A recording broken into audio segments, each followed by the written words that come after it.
Anne of Green Gables by L. M. Montgomery. Chapter 12. A Solemn Vow and Promise.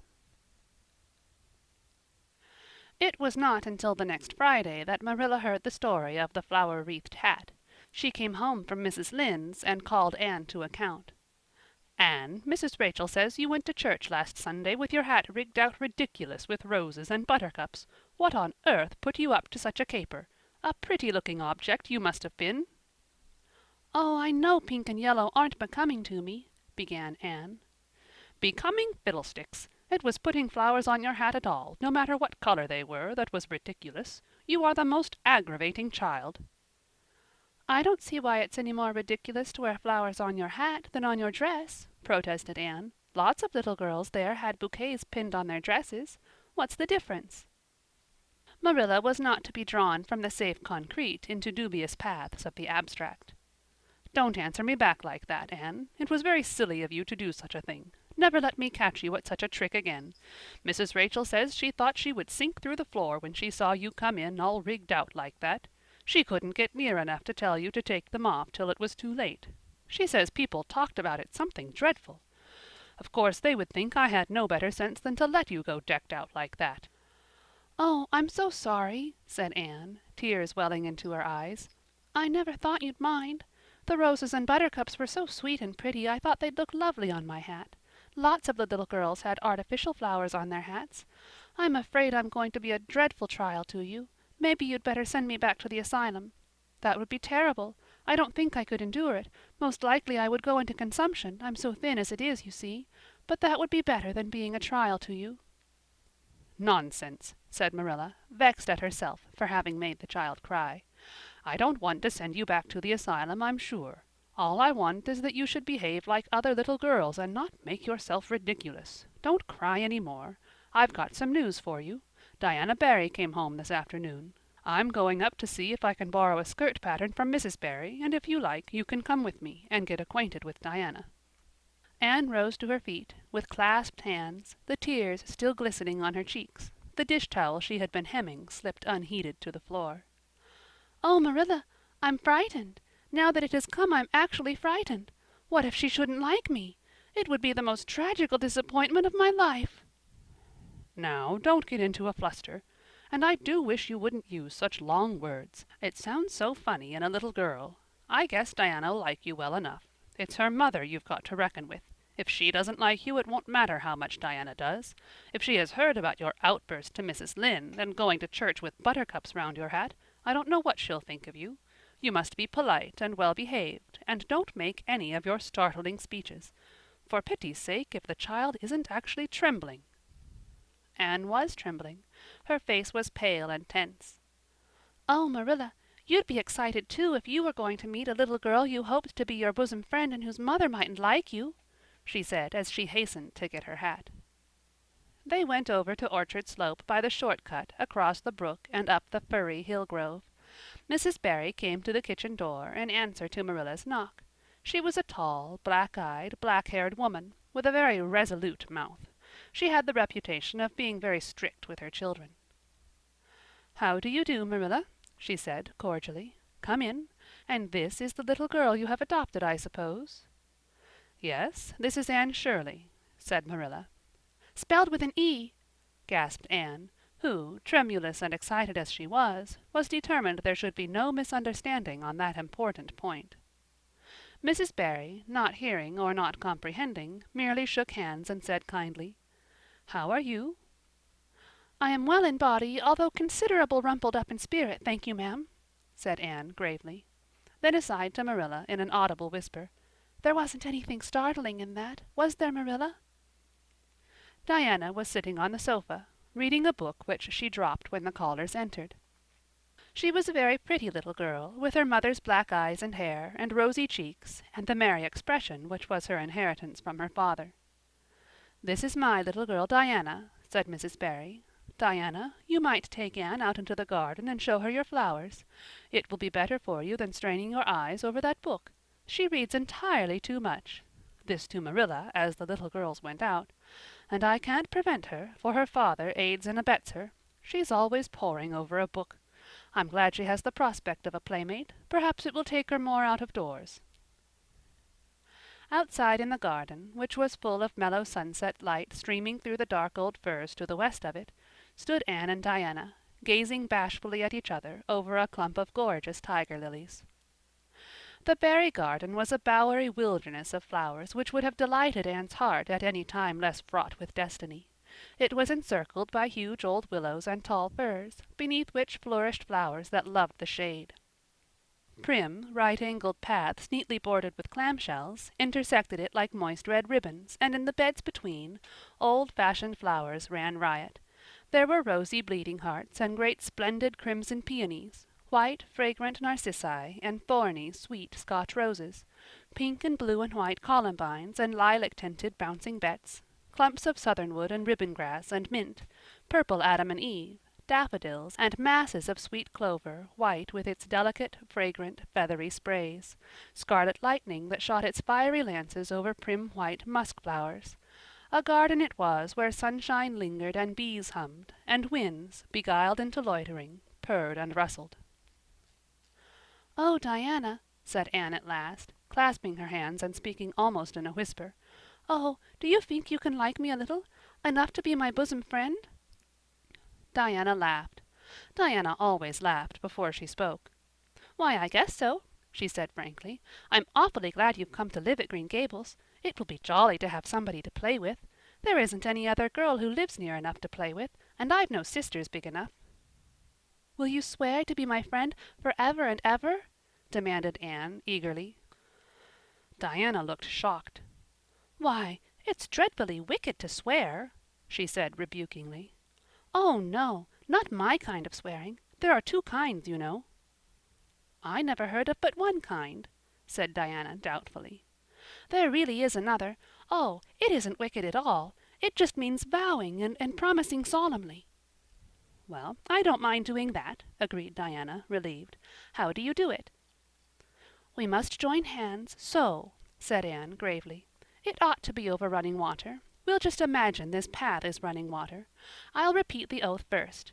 I solemnly swear to be faithful to my bosom friend, Diana Barry, as long as the sun and moon shall endure. Now you say it and put my name in." Diana repeated the oath with a laugh fore and aft.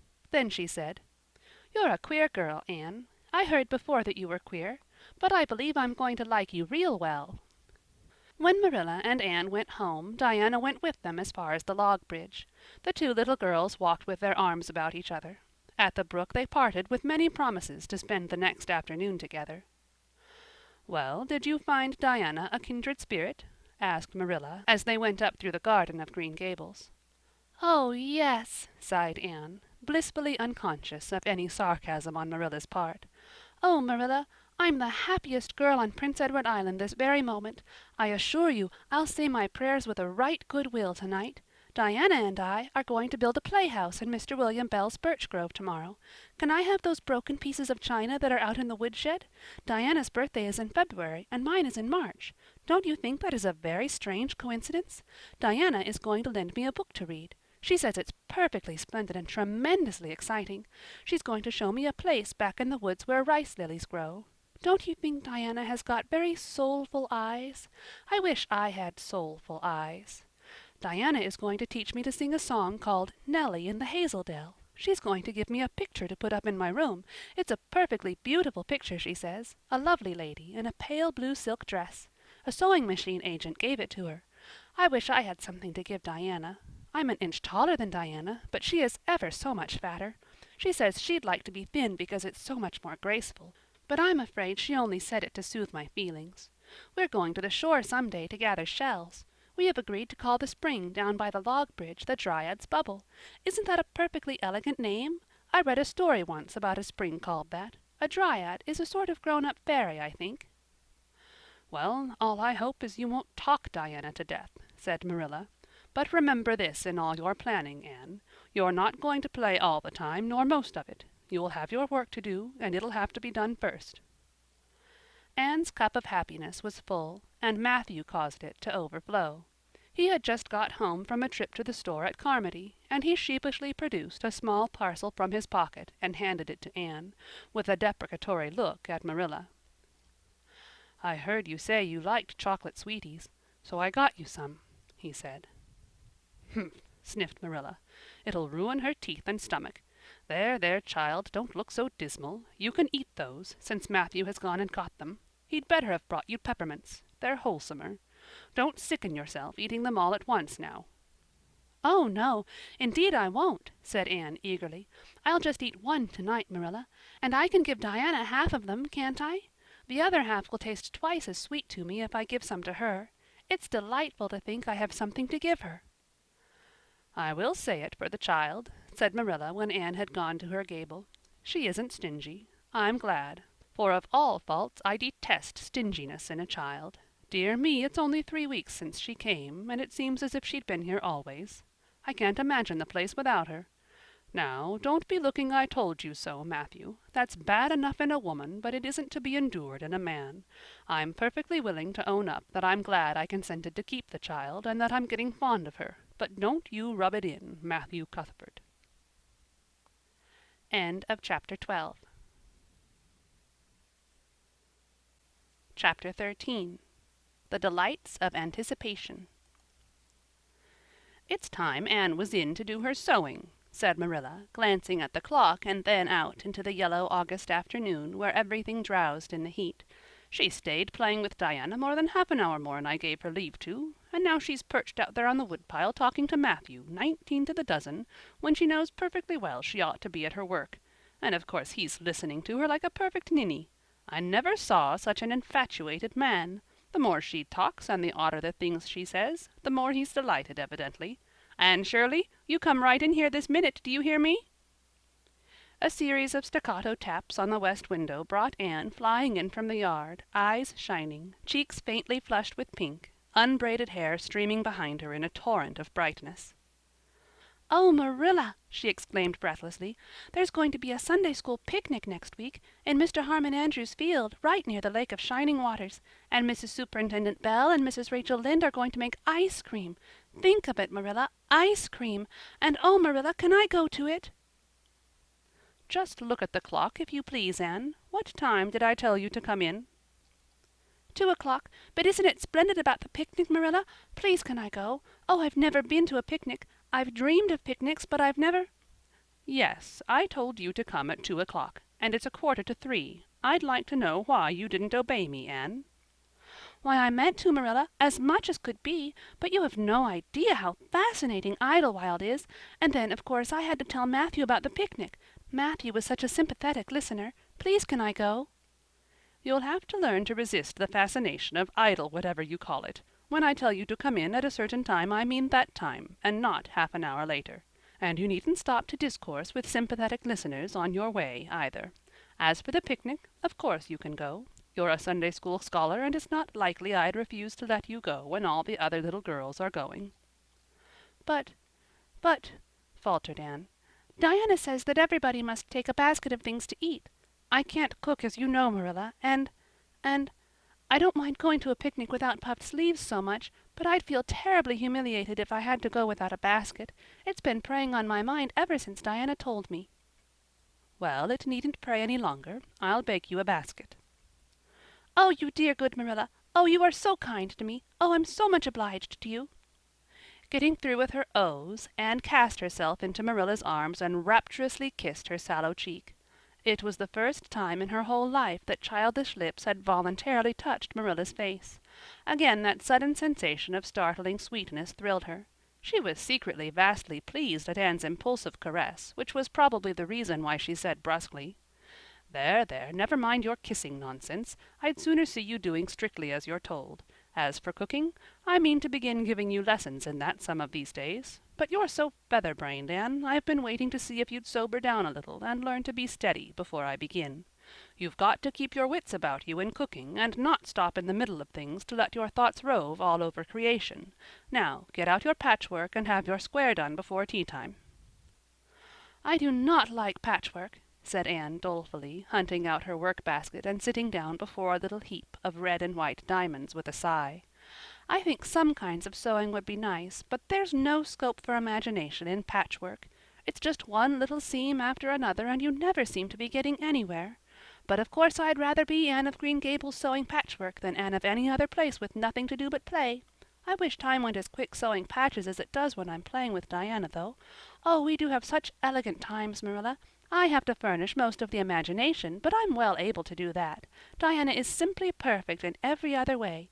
You know that little piece of land across the brook that runs up between our farm and Mr. Barry's? It belongs to Mr. William Bell, and right in the corner there is a little ring of white birch trees. The most romantic spot, Marilla. Diana and I have our playhouse there. We call it Idlewild. Isn't that a poetical name? I assure you it took me some time to think it out. I stayed awake nearly a whole night before I invented it. Then, just as I was dropping off to sleep, it came like an inspiration. Diana was enraptured when she heard it. We have got our house fixed up elegantly. You must come and see it, Marilla, won't you? We have great big stones, all covered with moss for seats, and boards from tree to tree for shelves, and we have all our dishes on them. Of course, they're all broken, but it's the easiest thing in the world to imagine that they are whole. There's a piece of a plate with a spray of red and yellow ivy on it that is especially beautiful. We keep it in the parlor, and we have the fairy glass there too. The fairy glass is as lovely as a dream. Diana found it out in the woods behind their chicken house. It's all full of rainbows, just little young rainbows that haven't grown big yet, and Diana's mother told her it was broken off a hanging lamp they once had. But it's nice to imagine the fairies lost it one night when they had a ball, so we call it the fairy glass. Matthew is going to make us a table. Oh, we have named that little round pool over in Mr. Barry's field Willowmere. I got that name out of the book Diana lent me. That was a thrilling book, Marilla. The heroine had 5 lovers. I'd be satisfied with one, wouldn't you? She was very handsome, and she went through great tribulations. She could faint as easy as anything. I'd love to be able to faint, wouldn't you, Marilla? It's so romantic. But I'm really very healthy for all I'm so thin. I believe I'm getting fatter, though. Don't you think I am? I look at my elbows every morning when I get up to see if any dimples are coming. Diana is having a new dress made with elbow sleeves. She is going to wear it to the picnic. Oh, I do hope it will be fine next Wednesday. I don't feel that I could endure the disappointment if anything happened to prevent me from getting to the picnic. I suppose I'd live through it, but I'm certain it would be a lifelong sorrow. It wouldn't matter if I got to 100 picnics in after years. They wouldn't make up for missing this one. They're going to have boats on the Lake of Shining Waters, and ice cream as I told you. I have never tasted ice cream. Diana tried to explain what it was like, but I guess ice cream is one of those things that are beyond imagination. "Anne, you have talked even on for 10 minutes by the clock," said Marilla. "Now, just for curiosity's sake, see if you can hold your tongue for the same length of time." Anne held her tongue as desired, but for the rest of the week she talked picnic and thought picnic and dreamed picnic. On Saturday it rained, and she worked herself up into such a frantic state, lest it should keep on raining until and over Wednesday, that Marilla made her sew an extra patchwork square by way of steadying her nerves. On Sunday Anne confided to Marilla on the way home from church that she grew actually cold all over with excitement when the minister announced the picnic from the pulpit. Such a thrill as went up and down my back, Marilla. I don't think I'd ever really believed until then that there was honestly going to be a picnic. I couldn't help fearing I'd only imagined it. But when a minister says a thing in the pulpit, you just have to believe it. "You set your heart too much on things, Anne," said Marilla with a sigh. "I'm afraid there'll be a great many disappointments in store for you through life." Oh, Marilla, looking forward to things is half the pleasure of them, exclaimed Anne. You mayn't get the things themselves, but nothing can prevent you from having the fun of looking forward to them. Mrs. Lynde says, "Blessed are they who expect nothing, for they shall not be disappointed." But I think it would be worse to expect nothing than to be disappointed. Marilla wore her amethyst brooch to church that day as usual.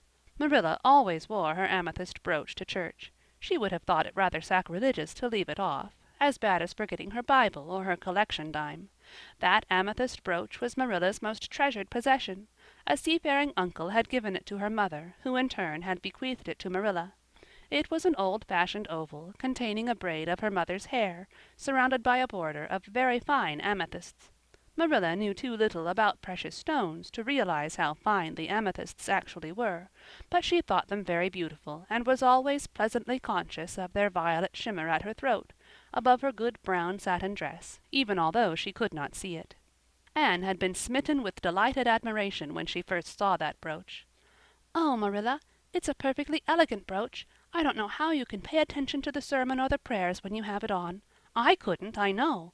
I think amethysts are just sweet. They are what I used to think diamonds were like. Long ago, before I had ever seen a diamond, I read about them and I tried to imagine what they would be like. I thought they would be lovely glimmering purple stones. When I saw a real diamond in a lady's ring one day I was so disappointed I cried. Of course, it was very lovely, but it wasn't my idea of a diamond. Will you let me hold the brooch for 1 minute, Marilla? Do you think amethysts can be the souls of good violets?" End of chapter 13. Chapter 14. Anne's Confession. On the Monday evening before the picnic, Marilla came down from her room with a troubled face. "Anne," she said to that small personage, who was shelling peas by the spotless table and singing "Nelly of the Hazel Dell" with a vigor and expression that did credit to Diana's teaching, "did you see anything of my amethyst brooch? I thought I stuck it in my pincushion when I came home from church yesterday evening, but I can't find it anywhere." "I saw it this afternoon, when you were away at the Aid Society," said Anne, a little slowly. "I was passing your door when I saw it on the cushion, so I went in to look at it." "Did you touch it?" said Marilla sternly. "Yes," admitted Anne. "I took it up and I pinned it on my breast just to see how it would look." "You had no business to do anything of the sort. It's very wrong in a little girl to meddle. You shouldn't have gone into my room in the first place, and you shouldn't have touched a brooch that didn't belong to you in the second. Where did you put it?" "Oh, I put it back on the bureau. I hadn't it on a minute. Truly, I didn't mean to meddle, Marilla. I didn't think about its being wrong to go in and try on the brooch, but I see now that it was and I'll never do it again. That's one good thing about me. I never do the same naughty thing twice." "You didn't put it back," said Marilla. "That brooch isn't anywhere on the bureau. You've taken it out or something, Anne." "I did put it back," said Anne quickly, pertly, Marilla thought. "I just don't remember whether I stuck it on the pincushion or laid it in the china tray, but I'm perfectly certain I put it back." "I'll go and have another look," said Marilla, determining to be just. "If you put that brooch back, it's there still. If it isn't, I'll know you didn't. That's all." Marilla went to her room and made a thorough search, not only over the bureau, but in every other place she thought the brooch might possibly be. It was not to be found, and she returned to the kitchen. "Anne, the brooch is gone. By your own admission you were the last person to handle it. Now, what have you done with it? Tell me the truth at once. Did you take it out and lose it?" "No, I didn't," said Anne solemnly, meeting Marilla's angry gaze squarely. "I never took the brooch out of your room, and that is the truth, if I was to be led to the block for it, although I'm not very certain what a block is. So there, Marilla." Anne's "so there" was only intended to emphasize her assertion, but Marilla took it as a display of defiance. "I believe you are telling me a falsehood, Anne," she said sharply. "I know you are. There now, don't say anything more unless you are prepared to tell the whole truth. Go to your room and stay there until you are ready to confess." "Will I take the peas with me?" said Anne meekly. "No, I'll finish shelling them myself. Do as I bid you." When Anne had gone, Marilla went about her evening tasks in a very disturbed state of mind. She was worried about her valuable brooch. What if Anne had lost it? And how wicked of the child to deny having taken it, when anybody could see she must have, with such an innocent face, too. "I don't know what I wouldn't sooner have had happen," thought Marilla, as she nervously shelled the peas. "Of course, I don't suppose she meant to steal it or anything like that. She's just taken it to play with or help along that imagination of hers. She must have taken it, that's clear, for there hasn't been a soul in that room since she was in it, by her own story, until I went up tonight. And the brooch is gone, there's nothing surer.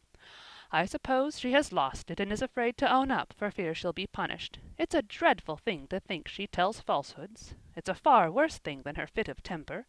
It's a fearful responsibility to have a child in your house you can't trust. Slyness and untruthfulness, that's what she has displayed. I declare I feel worse about that than about the brooch. If she'd only have told the truth about it, I wouldn't mind so much." Marilla went to her room at intervals all through the evening and searched for the brooch without finding it. A bedtime visit to the east gable produced no result. Anne persisted in denying that she knew anything about the brooch, but Marilla was only the more firmly convinced that she did. She told Matthew the story the next morning. Matthew was confounded and puzzled. He could not so quickly lose faith in Anne, but he had to admit that circumstances were against her. "You're sure it hasn't fell down behind the bureau?" was the only suggestion he could offer. "I've moved the bureau and I've taken out the drawers and I've looked in every crack and cranny," was Marilla's positive answer. "The brooch is gone and that child has taken it and lied about it. That's the plain, ugly truth, Matthew Cuthbert, and we might as well look it in the face." "Well now, what are you going to do about it?" Matthew asked forlornly, feeling secretly thankful that Marilla and not he had to deal with the situation. He felt no desire to put his oar in this time. "She'll stay in her room until she confesses," said Marilla grimly, remembering the success of this method in the former case.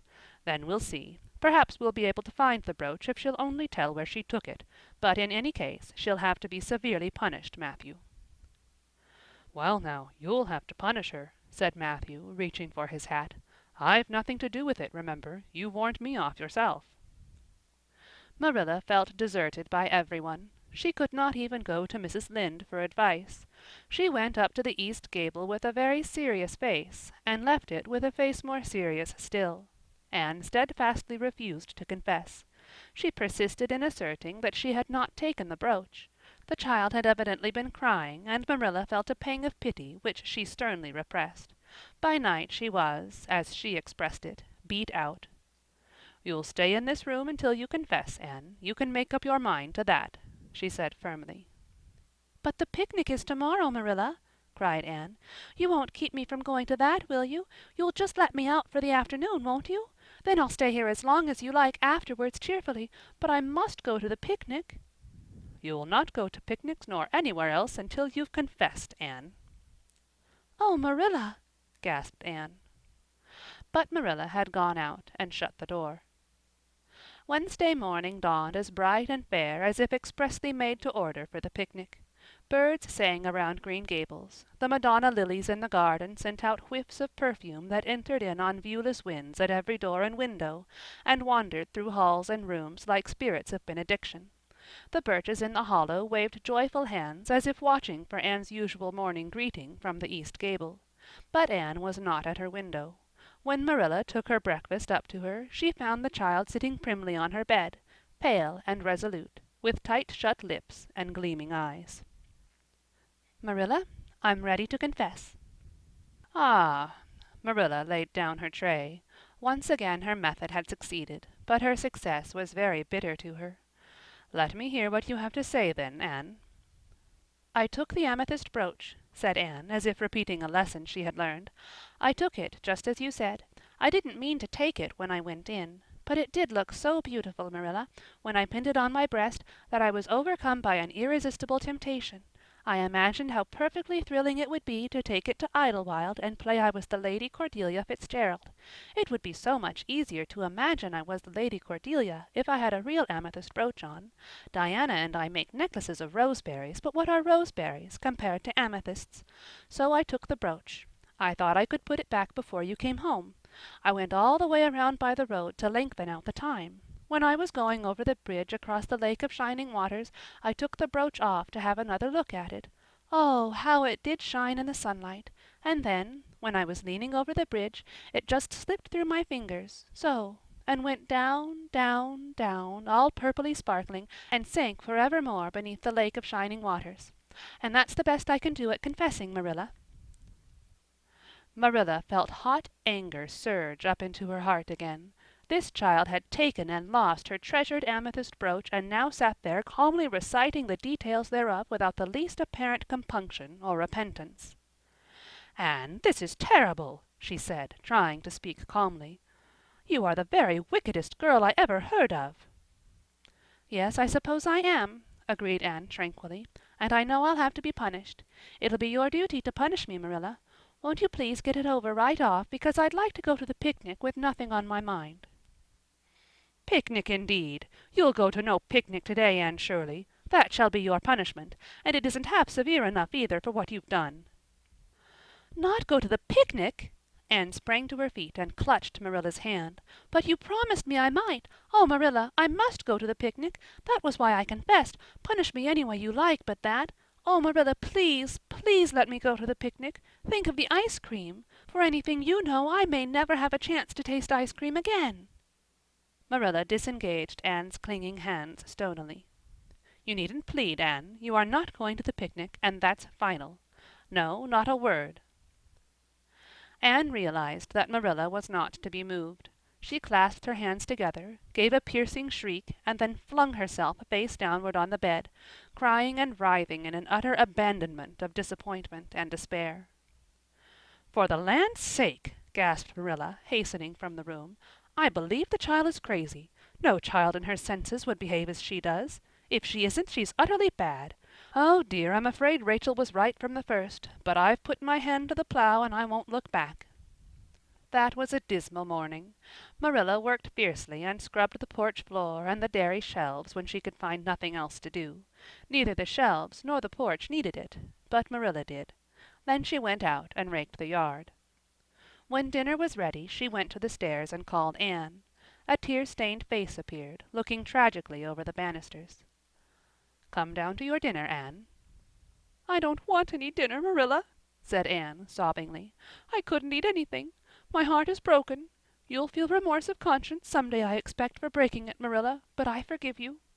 Remember when the time comes that I forgive you. But please don't ask me to eat anything, especially boiled pork and greens. Boiled pork and greens are so unromantic when one is in affliction." Exasperated, Marilla returned to the kitchen and poured out her tale of woe to Matthew, who, between his sense of justice and his unlawful sympathy with Anne, was a miserable man. "Well, now, she shouldn't have taken the brooch, Marilla, or told stories about it," he admitted, mournfully surveying his plateful of unromantic pork and greens as if he, like Anne, thought it a food unsuited to crises of feeling. "But she's such a little thing, such an interesting little thing. Don't you think it's pretty rough not to let her go to the picnic when she's so set on it?" "Matthew Cuthbert, I'm amazed at you. I think I've let her off entirely too easy, and she doesn't appear to realize how wicked she's been at all. That's what worries me most. If she'd really felt sorry it wouldn't be so bad. And you don't seem to realize it neither. You're making excuses for her all the time to yourself. I can see that." "Well, now, she's such a little thing," feebly reiterated Matthew. "And there should be allowances made, Marilla. You know she's never had any bringing up." "Well, she's having it now," retorted Marilla. The retort silenced Matthew, if it did not convince him. That dinner was a very dismal meal. The only cheerful thing about it was Jerry Buote, the hired boy, and Marilla resented his cheerfulness as a personal insult. When her dishes were washed and her bread sponge set and her hens fed, Marilla remembered that she had noticed a small rent in her best black lace shawl when she had taken it off on Monday afternoon, on returning from the Ladies' Aid. She would go and mend it. The shawl was in a box in her trunk. As Marilla lifted it out, the sunlight, falling through the vines that clustered thickly about the window, struck upon something caught in the shawl, something that glittered and sparkled in facets of violet light. Marilla snatched at it with a gasp. It was the amethyst brooch, hanging to a thread by the lace of its catch. "Dear life and heart," said Marilla blankly, "what does this mean? Here's my brooch safe and sound that I thought was at the bottom of Barry's pond. Whatever did that girl mean by saying she took it and lost it? I declare I believe Green Gables is bewitched. I remember now that when I took off my shawl Monday afternoon I laid it on the bureau for a minute. I suppose the brooch got caught in it somehow. Well—" Marilla betook herself to the east gable, brooch in hand. Anne had cried herself out and was sitting dejectedly by the window. "Anne Shirley," said Marilla solemnly, "I've just found my brooch hanging to my black lace shawl. Now I want to know what that rigmarole you told me this morning meant." "Why, you said you'd keep me here until I confessed," returned Anne wearily, "and so I decided to confess because I was bound to get to the picnic. I thought out a confession last night after I went to bed and made it as interesting as I could, and I said it over and over so that I wouldn't forget it. But you wouldn't let me go to the picnic after all, so all my trouble was wasted." Marilla had to laugh in spite of herself, but her conscience pricked her. Anne, you do beat all. But I was wrong. I see that now. I shouldn't have doubted your word when I'd never known you to tell a story. Of course, it wasn't right for you to confess to a thing you hadn't done. It was very wrong to do so. But I drove you to it. So, if you'll forgive me, Anne, I'll forgive you and we'll start square again. And now get yourself ready for the picnic. Anne flew up like a rocket. Oh, Marilla, isn't it too late? No, it's only 2 o'clock. They won't be more than well gathered yet, and it'll be an hour before they have tea. Wash your face and comb your hair and put on your gingham. I'll fill a basket for you. There's plenty of stuff baked in the house. And I'll get Jerry to hitch up the sorrel and drive you down to the picnic ground. Oh, Marilla, exclaimed Anne, flying to the washstand. 5 minutes ago I was so miserable I was wishing I'd never been born, and now I wouldn't change places with an angel. That night a thoroughly happy, completely tired out Anne returned to Green Gables in a state of beatification impossible to describe. Oh, Marilla, I've had a perfectly scrumptious time. Scrumptious is a new word I learned today. I heard Mary Alice Bell use it. Isn't it very expressive? Everything was lovely. We had a splendid tea, and then Mr. Harmon Andrews took us all for a row on the Lake of Shining Waters, 6 of us at a time, and Jane Andrews nearly fell overboard. She was leaning out to pick water lilies, and if Mr. Andrews hadn't caught her by her sash just in the nick of time, she'd have fallen in and probably been drowned. I wish it had been me. It would have been such a romantic experience to have been nearly drowned. It would be such a thrilling tale to tell. And we had the ice cream. Words fail me to describe that ice cream. Marilla, I assure you it was sublime. That evening Marilla told the whole story to Matthew over her stocking basket. I'm willing to own up that I made a mistake, she concluded candidly, but I've learned a lesson. I have to laugh when I think of Anne's confession, although I suppose I shouldn't, for it really was a falsehood. But it doesn't seem as bad as the other would have been, somehow, and anyhow I'm responsible for it. That child is hard to understand in some respects, but I believe she'll turn out all right yet. And there's one thing certain, no house will ever be dull that she's in. End of chapter 14.